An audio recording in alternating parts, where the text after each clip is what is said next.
Story മരുമകൾ. രചന ഗംഗാശലഭം. ദേവു, ദേവൂസ്, അങ്ങ് ദൂരെ എവിടെയോ നിന്ന് ആരോ വിളിക്കുന്നുണ്ട്. ആരാത്? അമ്മയാണോ? ഇതെവിടെ കിടന്ന് അമ്മയെ വിളിക്കുന്നേ? എടി ദേവു. ഇത്തവണ വിളിക്കൊപ്പം ഒരടിയും കൂടി കിട്ടി. ഞാൻ കണ്ണു വലിച്ചു തുറന്ന് മുന്നിൽ നിൽക്കുന്ന ആളെ നോക്കി. എന്തുവടി പന്തം കണ്ട പെരിച്ചാഴിയെ പോലെ നോക്കണത്? കല്യാണമായപ്പോൾ നിന്റെ ബോധവും പോയോ? ഇത് ഞാനാ, മീനു, മീനാക്ഷി. ഒരു കയ്യിൽ തലേണയും പിടിച്ച് മറുകൈ ഇടുപ്പിൽ കുത്തി ആശാത്തി കണ്ണു ഉരുട്ടി മുന്നിൽ നിൽപ്പുണ്ട്. ഈ തലേണ കൊണ്ടാവും നേരത്തെ എനിക്കിട്ട് തന്നത്. എൻ്റെ അച്ഛൻ പെങ്ങളുടെ മകളാണ്. ഇവൾക്കൊരു ചേട്ടനും കൂടിയുണ്ട്, മാധവ്, ഞങ്ങളുടെ മധു. ഞാനും മീനും ഒരേ പ്രായമാണ്. മധു ഞങ്ങളെക്കാൾ 1.5 വയസ്സിന് മൂപ്പുണ്ട്. എന്നാലും ഞങ്ങൾ രണ്ടാളും പേര് പറഞ്ഞേ വിളിക്കൂ. അമ്മ കഴിഞ്ഞാൽ എനിക്ക് ഈ ലോകത്തെ ഏറ്റവും പ്രിയപ്പെട്ടവരാണ് മീനുവും മധുവും. സത്യത്തിൽ മീനുവിനേക്കാളും എനിക്ക് കൂട്ട് മധുവുമായിട്ടാണ്. ഞാനും അവനും തമ്മിലുള്ള കൂട്ടിന് എൻ്റെ അച്ഛമ്മ മറ്റു പല അർത്ഥങ്ങളും കണ്ടുപിടിച്ച് വച്ചിരിക്കുകയായിരുന്നു. പലപ്പോഴും കുത്തി പറയാറുമുണ്ട്. അവനതൊക്കെ ചിരി കൂട്ടി പുച്ഛിച്ചു വിടും. പക്ഷെ എനിക്കത് പലപ്പോഴും പറ്റാറുണ്ടായിരുന്നില്ല.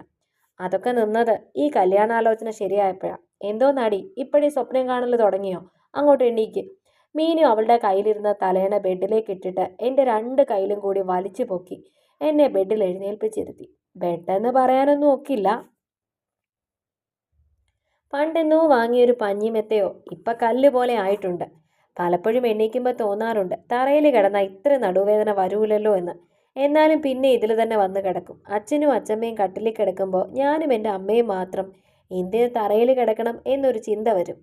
ഞാൻ പതുക്കെ നിരങ്ങി നിലത്തേക്ക് ഇറങ്ങി. കട്ടിൽ എന്തൊക്കെയോ ശബ്ദകോലാഹലങ്ങൾ ഉണ്ടാക്കുന്നുണ്ട്. സാധാരണ കല്യാണത്തിൻ്റെ അന്ന് കല്യാണപ്പെണ്ണ് നേരത്തെ എണീറ്റ് കുളിച്ചൊരുങ്ങും. എന്താ കാര്യം? ഓരോന്നോർത്ത് ടെൻഷൻ കൊണ്ട് അവർക്ക് തലേന്ന് ഉറക്കം വരാറില്ല. അപ്പൊ പിന്നെ നേരത്തെ എണീക്കാമല്ലോ. ഇതിപ്പോ നീ എന്നത്തേക്കാളും കൂടുതൽ കിടന്നുറങ്ങില്ലേ? നിനക്ക് ടെൻഷനൊന്നും ഇല്ലേടി? മീനുവിൻ്റെ ചോദ്യം കേട്ട് ഞാൻ അവളെ ഒന്ന് അടിമുടി നോക്കി. ആള് കുളിച്ച് കുട്ടാപ്പിയായി വന്നിരിക്കുകയാണ്.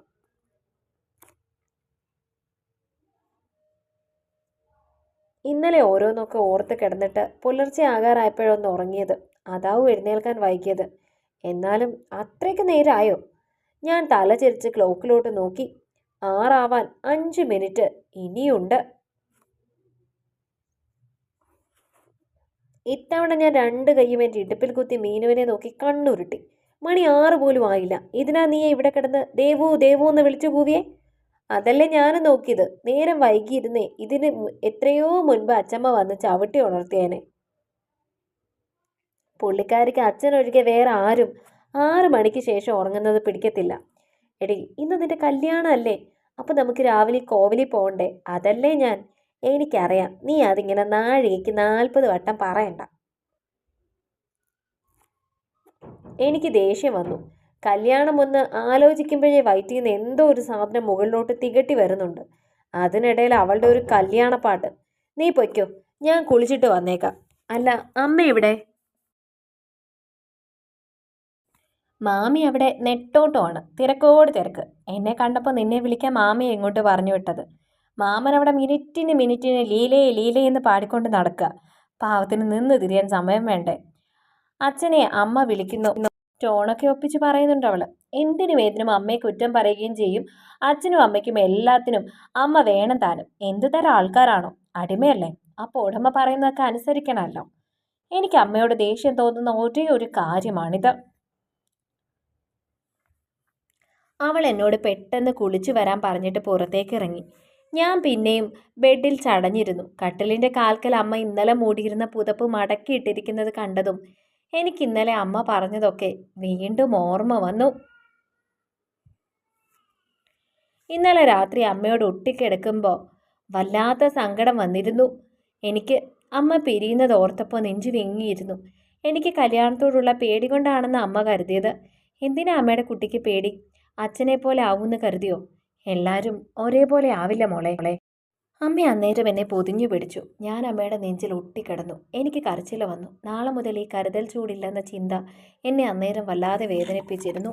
കരയാതെ ദേവൂട്ടി, നോക്ക്. അമ്മ എൻ്റെ മുഖം പിടിച്ചുയർത്തി. ഒരാൾക്ക് എന്നും ദൈവം സങ്കടം കൊടുക്കില്ല മോളെ. അമ്മ പറഞ്ഞിട്ടില്ലേ? അമ്മ കുഞ്ഞിലെ ഒരുപാട് സന്തോഷിച്ചിട്ടുണ്ട്. അപ്പൂപ്പൻ്റെ ചക്കരയായിരുന്നു ഞാൻ. ഇളയ മോളല്ലേ? അതും 10 മക്കളുടെ ഏറ്റവും ഇളയത്. മൂത്തത് 9 ആൺമക്കൾ. അതിൻ്റെ സ്നേഹം എല്ലാവർക്കും എന്നോടും ഉണ്ടായിരുന്നു. അച്ഛനും അണ്ണന്മാരും എന്നെ കൊഞ്ചിച്ചാ വളർത്തിയത്. കല്യാണം കഴിഞ്ഞ പിന്നെയാ അമ്മ ആർക്കും വേണ്ടാതായത്.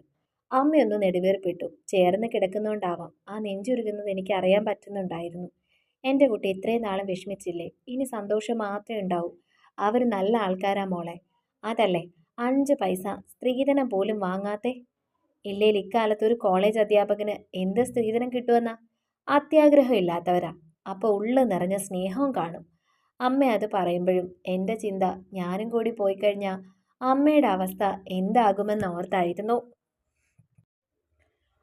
അല്ലാതെ ഒരിക്കലും എൻ്റെ വിവാഹത്തെയോ വിവാഹം കഴിക്കുന്ന ആളിനെയോ കുറിച്ച് ഓർത്തിട്ടായിരുന്നില്ല. വളരെ കുറച്ച് തവണയെ എന്നെ വിളിച്ചിട്ടുള്ളൂ. എങ്കിലും ആളൊരു ഭീകരജീവിയൊന്നും അല്ലെന്ന് മനസ്സിലാക്കാൻ അതുതന്നെ ധാരാളമായിരുന്നു. ഞാൻ ആറിലോ എന്തോ പഠിക്കുമ്പോഴാണ് അച്ഛനും അമ്മയും തമ്മിലൊരു വലിയ വഴക്കുണ്ടായത്. കാരണം എനിക്കിന്നും അറിയില്ല. അതിനുശേഷം ഇന്ന് വരെ അച്ഛൻ അമ്മയോട് സ്നേഹത്തോടൊന്നും മിണ്ടിയിട്ടില്ല. അന്ന് മുതൽ അമ്മ ഈ മുറിയിൽ എൻ്റെ ഒപ്പമായി കിടത്തും. ഞാൻ അവരുടെ ഒറ്റ മോളാണ്, ദേവിക. എല്ലാവരും ദേവു എന്ന് വിളിക്കും. അച്ഛനൊരു പ്രൈവറ്റ് കമ്പനിയിലാണ് ജോലി. വലിയ ആർഭാടത്തിനുള്ളതൊന്നുമില്ലെങ്കിലും അല്ലലില്ലാതെ കഴിഞ്ഞു പോകാനുള്ളത് കിട്ടും. കുഞ്ഞുനാൾ മുതൽക്കേ 100,000 നിയന്ത്രണങ്ങളായിരുന്നു എനിക്ക്. അമ്മയുമായി അച്ഛൻ പിണങ്ങിയതോടെ അത് കൂടി. കൂട്ടിലിട്ട കിളിയെപ്പോലെയായി പിന്നീട് ഞാൻ.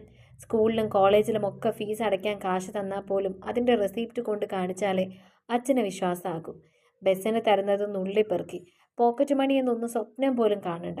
അടുത്ത ബന്ധുക്കളുടെ കല്യാണത്തിനല്ലാതെ ഞാനും അച്ഛനും അമ്മയും ഒരുമിച്ച് ഒരിടത്തും പോയിട്ടില്ല. എന്തിനും ഏതിനും നിയന്ത്രണം മാത്രം. പെണ്ണാണ് അടക്കി ഒതുക്കി വളർത്തണം. ഇല്ലേൽ തള്ളയെ പോലെ വേലി ചാടും. അച്ഛൻ്റെ അമ്മ ഇടയ്ക്കിടെ അച്ഛനെ എരികേറ്റും. അവരുടെ സംസാരം കേട്ടാൽ കുറ്റം എൻ്റെ അമ്മയുടെ മാത്രമാണെന്ന് തോന്നും.